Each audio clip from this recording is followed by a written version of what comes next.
Also here tonight, Rafael Mangual, Manhattan Institute Legal Policy Director and City Journal contributing editor. Rafael, thanks so much for taking the time to join me. Thanks for having me, Ben. I want to get your reaction to what you've seen play out over the past 24 hours in terms of the Chauvin verdict and everything that you've seen from it. In particular, I wanted to get your reaction to the comments that we heard last night from Joe Biden regarding the state of policing in the nation. Yeah, no, I think it's interesting because, one of the themes that you saw play out throughout the Chauvin trial was that the prosecution kept reminding the jury that only one man was on trial, right? The police writ large were not on trial. Unfortunately, that's a message that does not seem to have gotten through to the Biden administration, who I think saw this as an opportunity to reinforce the misperception, the widely held misperception that police violence is an epidemic problem, particularly one that is oppressing minority communities across the country. That's precisely the wrong message that needs to be sent right now, because one, because it's wrong, and two, because we know that it has bad consequences. The DOJ's reaction here to launch this pattern and practice investigation, to me, is precisely the wrong thing to do at a time in which Minnesota is seeing violent crime skyrocket. In 2020, Minnesota saw as many murders as it has seen since 1995, and this year so far, murders are up again. Now, the thing about these pattern and practice investigations is that they were very common under the Obama administration, and we have some information about how those played out. And I think what we can expect now is exactly what we saw then, which is that when these investigations are launched in the wake of a viral incident, something like with what happened to George Floyd, we see that crime skyrockets in those jurisdictions. And the reason that's so is because those investigations send a message to the local police officers from the DOJ, which is that we are coming for all of you.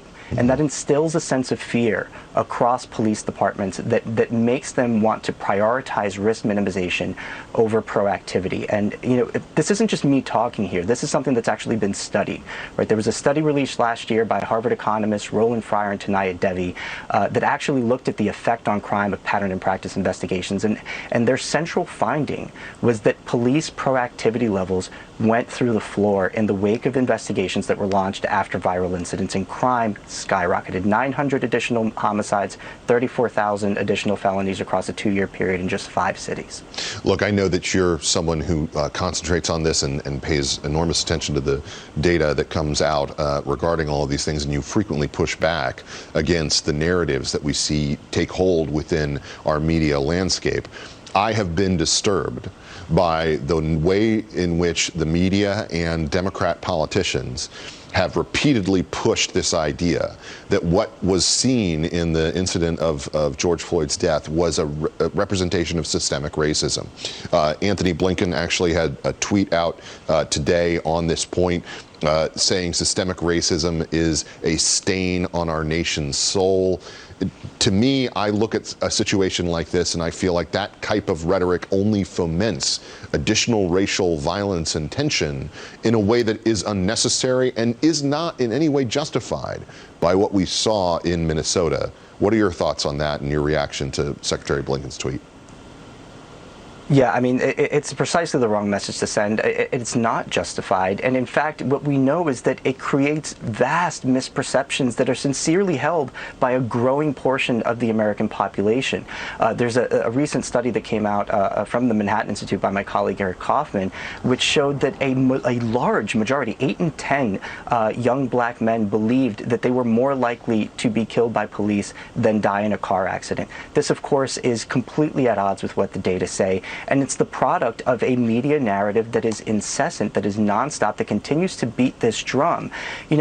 Let's be honest, right? There are racial disparities across the criminal justice system. There are things and in the enforcement data with respect to policing that cannot be fully explained by other factors, right? So there may very well be some underlying bias at play, but it does not characterize the institution as a whole, right? And the other thing is that this argument ignores the other side of the ledger, right? There are some really important, if we're going to talk about racial disparities, let's talk about all of them. Over the course of the 1990s, during the Great Crime Decline, what we saw was that the impact of the decline in homicides on the life expectancy of black men was to add a full year to that life expectancy. Compare that to how white men fared. It only added 0.14 years. And that's because the reality remains, unfortunately, today, that the burden of crime disproportionately falls on the shoulders of the least advantaged. And that is extremely troubling, because when the DOJ takes steps like this that we know are very likely to increase crime, it's going to be the most vulnerable among us that pay the most. Rafael, thanks so much for taking the time to join me tonight. Thanks again for having me.